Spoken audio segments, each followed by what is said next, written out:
And, you know, if you say about discrimination, somebody will say, what, being racist?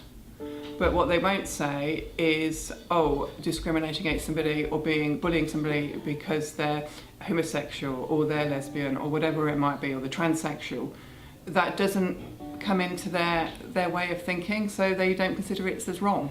My secondary school didn't really know about it too much. Obviously they did stuff in PSE and stuff like that, but it wasn't like broadcasted. I think a lot of schools say that they tackle bullying because it's part of their policy, but when it comes to homosexual bullying, I think they just say that they do because they have to. And personally, for me, I never found that I got good support and help from inside my school.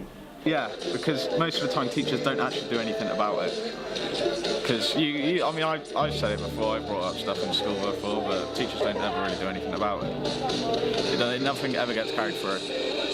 It only, for some reason, the teachers will only send things home if it disturbs their lessons.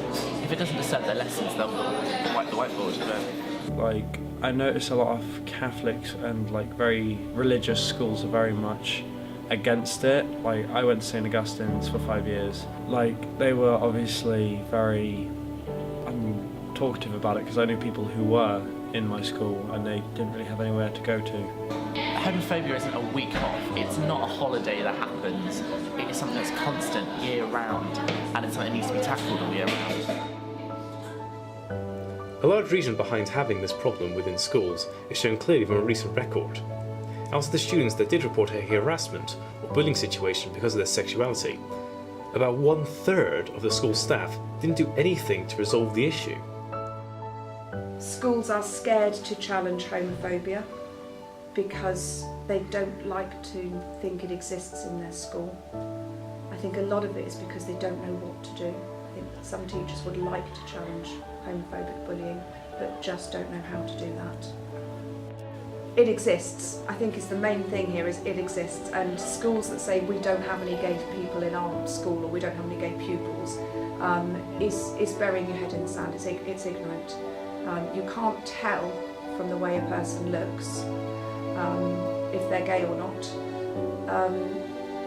and the fact that they don't acknowledge gay people doesn't mean to say that it doesn't go on. They're seen as superior figures in school, and as a kid you are sort of scared of adults because they are much older and much more bigger than you, and it sort of adds to it when you have got such a worrying problem and you're not so open, especially when you are very close as an individual. You're not very open about it, and it is hard when you have to talk to someone who's a lot that you find scary. I agree with that because, well, I know one of the teachers in my school. He's quite, I guess, homophobic. I mean, he admitted this, but we promote like the whole "some people are gay, get over it" thing. There are posters like everywhere. Today I noticed I went to the top of one of the buildings and there was like a whole board about it, and I think that's good.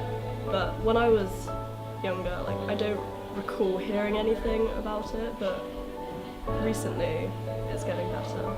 I've seen a lot of posters about like diversity and equality sort of stuff, and it does seem like they are tackling like not just gay like bullying but also like racial as well, and I do think that the college has got it sorted. The first 2-3 years nothing was done, no one even spoke about homosexual bullying or homophobia.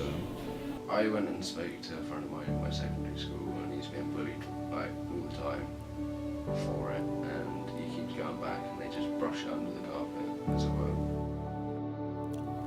In national surveys, most kids and teens say that bullying happens at school.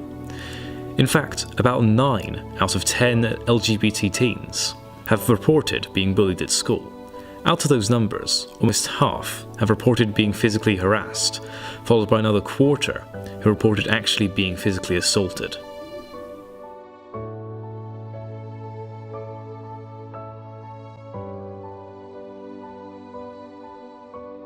schools are much more equipped to deal with racist bullying. In fact, you see posters and you see things up around the school saying a zero tolerance to racism, and it's almost like they have a set of guidelines to help them to deal with racist bullying, and they will address that.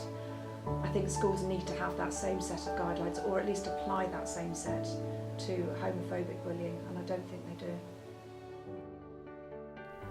Although more and more schools are working to crack down on problems with bullying, teens are still continuing to bully each other due to sexual orientation and other factors.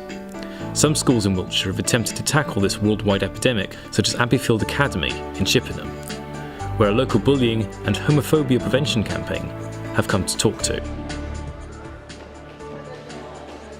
I've got two friends who are gay, and when they found out about CT, they were just like, oh my god, finally, when can we sign up and stuff like that, because they're so fed up of hearing, oh, that's gay, and describing things as gay a lot, and they've got so excited about hearing about CT, and they keep on asking me, when can we sign up and stuff They like like that. call the ambassadors gay because they know if you call the ambassadors gay, you get told off and get after schools, so they instantly do it as a joke. So, oh, you're gay, you're part of the gay movement. So I've had people in all years come up to me because I'm helping out with assemblies, come up and said, oh yeah, are you part of that gay board thing? Ha ha ha, it's a whole lot of gay stuff, it's a waste of time. I think to give a little bit of credit to the teachers, it's not the fact that they don't want to or don't care.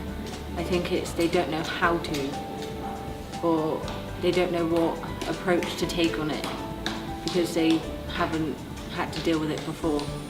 But hopefully now, with us going in and showing them that they have got us as a backbone to of that support, then it will be tackled with, and they will know what to do and how to deal with it.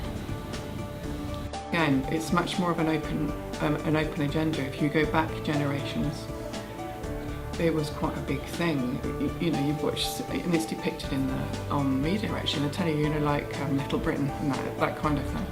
There was a local government act called that had Section 28 in 1988, and it stated that schools or educational institutions were not to promote homosexuality as being the norm. I work in a job that sees the consequences of, and if you don't, maybe you don't think about it. If you haven't been bullied, or if you haven't been on the end of racism, sexism, about your sexual orientation, then maybe you don't stop and think about it. I think that's the truth. And probably if you looked at the numbers who are against the numbers that aren't, it's a huge difference, isn't it? Even though that was repealed, 10, 20 years ago now, it's still ringing in a lot of teachers' ears, I think, and they're still scared to bring that up because they don't know what the boundaries are, they aren't informed, they don't know what to say, and they don't know what they can say and what they can't say. Schools have an important part to play in challenging homophobia. Homophobia is fueled by lack of awareness, and educating young people about LGBT issues is fundamental to overcoming widely accepted prejudice. Providing information and support for LGBT students and taking assertive action against the homophobic bullying are also vital for creating an environment where all students are supported.